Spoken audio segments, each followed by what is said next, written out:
عسلامة، مرحبا بكم. اليوم ان شاء الله باش نعملوا مع بعضنا كيما قاعدين نشوفوا الكانيلوني، المقارونه هذه الكبيره الخشينه في وسط نقب هكايا باش نعبيوها بالفارس اللي باش نحضروها توا. دونك باش ناخذوا اول حاجه، خديت كيما لهنا شفنا تريفات الدجاج ديجا مفوحين بشويه ملح وكركم. حطيت ما يقارب 4 كاس تاي زيت، بصله صغيره قسيتها وخليتها في الطنجره لهنا. هذوما الفاحات. حطيت نصف مغرفه ملح، نصف مغرفه فلفل مدشش، نصف مغرفه كركم، نصف مغرفه فلفل احمر، نصف مغرفه فاح متاع دجاج، وربع مغرفه فلفل اكحل، وربع مغرفه 7 بهارات. بالنسبه للفاحات كل واحد يعمل الفاح اللي يحب عليه، مش مربوطين بحاجه معينه. اذا نحطوا الفاحات فوق الدجاج. لهنا عنا الكليل وزعتر يعطي جو بنين للدجاج، كيف نصبهم ونحطوا المكونات الكل على النار تتقلى، ومن بعد نمرقوهم نخليهم ما يقارب ربع ساعة 4 دراج حتى يطيب الدجاج بالباهي، ومن بعد نرجع لكم. تقلى لهنا الدجاج شوية، تو باش نصبوا له الماء نمرقوه ونخليوه يطيب كما قلت لكم قبيله مدة ربع ساعة 4 دراج. ما نصبولوش برشا ماء، نصف كاس يكفي باش ينشح شويه، تقعد لنا شويه هذيك الصوص مع اللحم. بون يلزمها صوص عقده شويه خاطر مش طاجين هذايا نحطوه دونك عقد بالباهي. دونك برشا ناس يستعملوا اللحم مفروم، يحبذوا اللحم مفروم في الكانيلوني. انا بصراحه نحبها كان بالدجاج، وكل حد شنو الاختيار متاعو. اذا من بعد ما يكمل يطيب الدجاج نقصوه مكعبات صغار ولا نقصوه بالمقص، نفتفتوه بيدينا كيما نحبوا، ونرجع نكملوا بقيه المراحل مع بعضنا.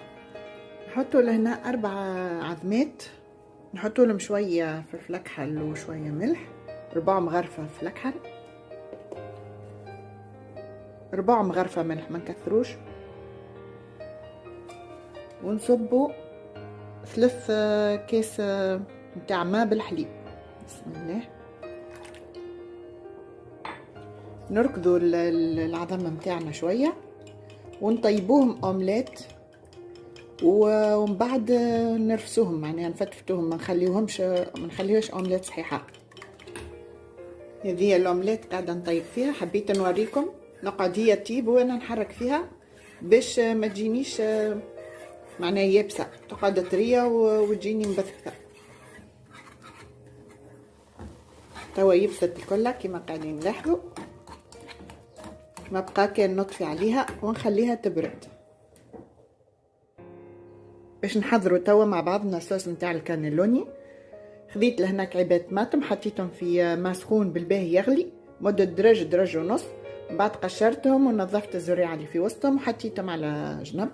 لهنا راس بصل صغير، هنا عندي مغرفه قهوه فلفل احمر، مغرفه قهوه فلفل مهروش، نصف مغرفه قهوه كركم، نصف مغرفه ملح، وربع فلفل اكحل.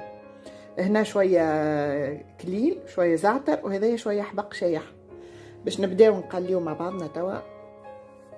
في طنجره حطيت نصف كاس تاي بالزيت، وتوا نبدا نقلي في البصل شويه، ما نخليش حتى يتحرق، دوبا يذبل وانا نحط بقيه المكونات. قلينا البصل مده 3-4 دقائق. توا نحطوا الفاحات، وديما بحذايا الماء باش ما يتحرقوليش. نحطوهم في الزيت بالعالي خاطر يعطيو بو بنين ياسر. نسيت ما حطيتش الثوم مع المكونات، راني باش نعمل 2 سنينات ثوم بعد ونوريهم لكم. اذا ندوب نحس الريحه بدات تطلع، نخاف لا تتحرق، نصب شويه ماء.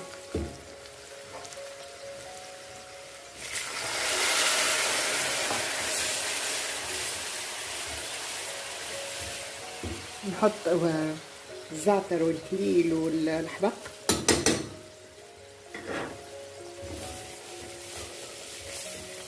كيف نخليهم يتقلوا شويه في الزيت باش يعطيونا ريحه بنينه وجو. ومن بعد نكملوا بالطماطم. بسم الله. حطيت ماكية عبد خاطر من بعد باش نرحيم الكل برابلون. نمرقوا اذا الصوص نتاعنا بكاس ماء ماكسيموم ونخليوها تطيب مدة ربع ساعة 4 دراج، ومن بعد نرجعوا نوريكم اش باش نعملوا. بعد ما برد اللحم قسيناه بالمقص هكا مكعبات.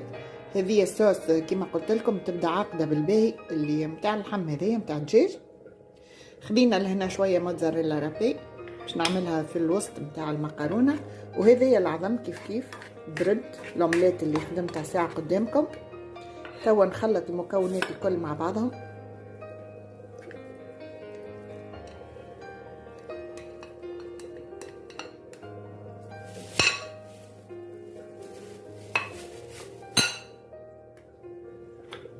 نحط الموتزاريلا،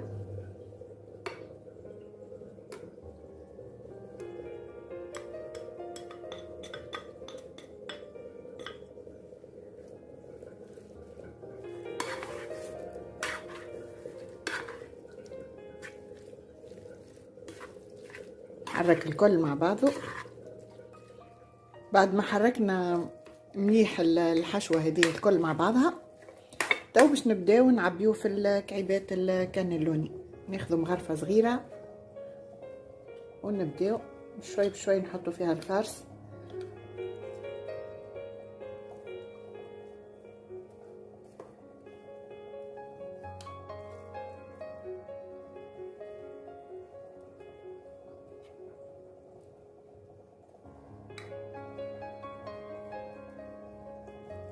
نزيدوها من هنا شويه، ما نعبيوهاش برشا خاطر باش ما يترشقوش كعيبات المقارونه.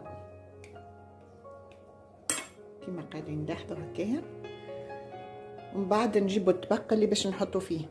بصراحه انا نعبيها بيدي اسهل لي من المغرفه، نحط هكايا بيديا اسرع برشا. كل واحد شنو الطريقه اللي يحب يستعملها، اللي يساعده بالمغرفة خير يكمل هكاكا. اذا نقلبها ونكمل نحط الفارس لهنا.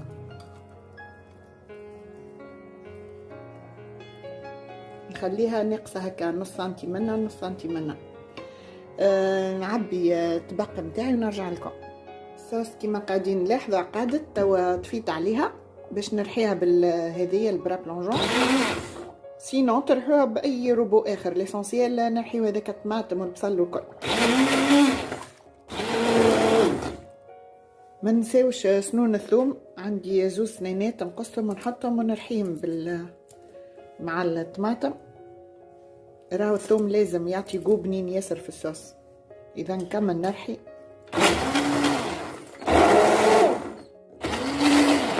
كملنا عبينا طبق كيما نشوفوا هكايا.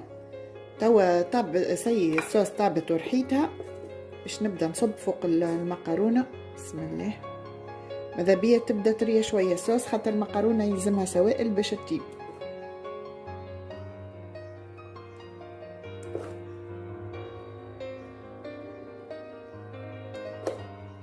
نغطيو بالباهي البات نتاعنا بالصوص ونحاولوا نحركوا الطبق باش الصوص تدخل ملوطه تحت المقارونه كومسا تطيب بالباهي من الفوق ومن اللوطه. دونك نزيدوها شويه خاطر راهي تشرب بالباهي. كما قلت لكم نحركوها. بسم الله. توا نحطوا الطبق نتاعنا في الفور مده نص ساعه على الاقل، ونتعداو نحضروا مع بعضنا البيشاميل. باش نبداو نحضروا البيشاميل مع بعضنا. حطيت لهنا 25 جرام زبده و4 مغارف زيت على النار، ذوبهم.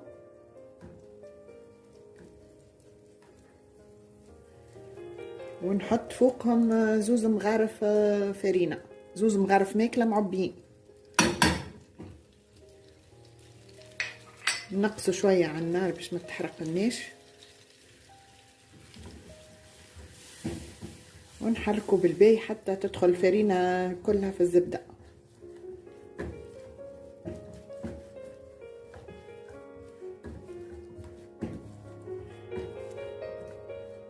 نحسوا اللي كمية الزبدة أكبر من الفارينة، نجمو نزيدو نصف مغرفة ماكلة فارينة.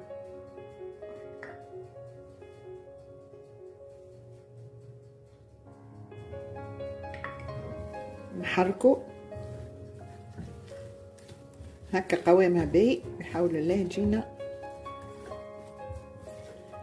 حتى كان جا الزبدة أكثر هي مش باش تقلق ياسر، أما هكايا خير تبدا مش دسمة ياسر.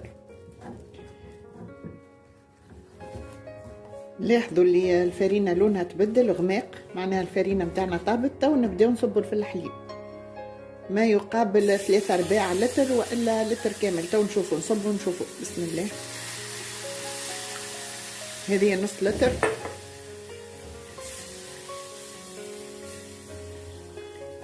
بيان سور نقصوا شويه على الغاز ردوا بالنا باش ما تفركسش الفارينه. حركوا كيما قاعدين نلاحظوا الفارينه شربت الحليب الكل. اذا البشاميل بعد ما عقدت هكايا نعصدوها شويه باش اذا ثم كعبر متاع فارينه يتحلوا.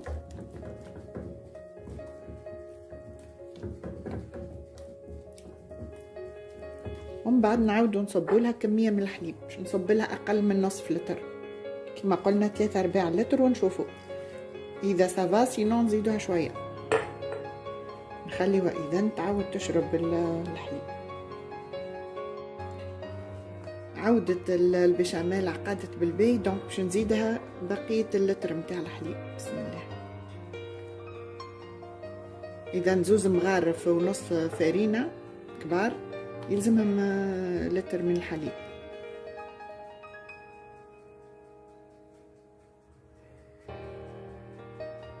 تو بعد ما عودت شربت الحليب سي هكا نحبوا القوام متاعها يكون لا هي جاريه برشا ولا هي عاقده. دونك توا باش نعملوا 4 مغارفه قهوه فلفل اكحل، 4 مغارفه ملح ولا اكثر شويه باش ما تجينيش ناقصه، ونعملوا نواد مسكاد. بيان سور نواد مسكاد هي اللي تعطي البنه للبشاميل.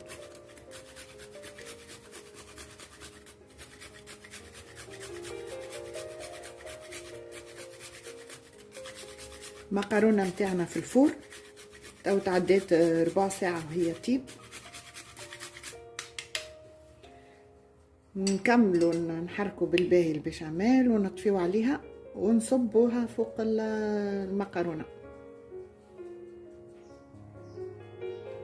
بعد ما تعديت 4 ساعه في الفور جبدنا المقارونه بشاميل تكون حضرت.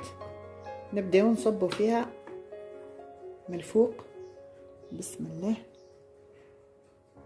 باش نغطيو هذاك الصوص ونخليو المقارونه تزيد تشرب البشاميل.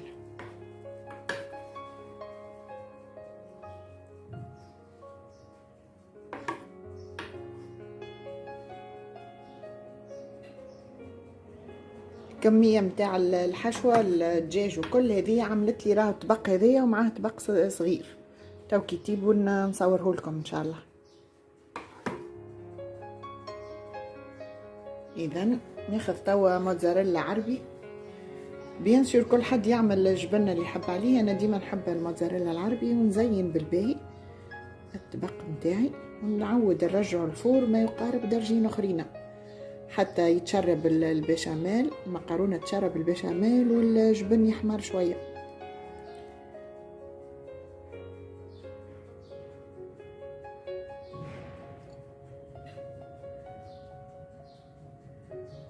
اذا نحط الطبق نتاعي في الفور ونرجع لكم. هذه المقارونه نتاعنا حضرت، ان شاء الله تكون الوصفه عجبتكم. الى اللقاء.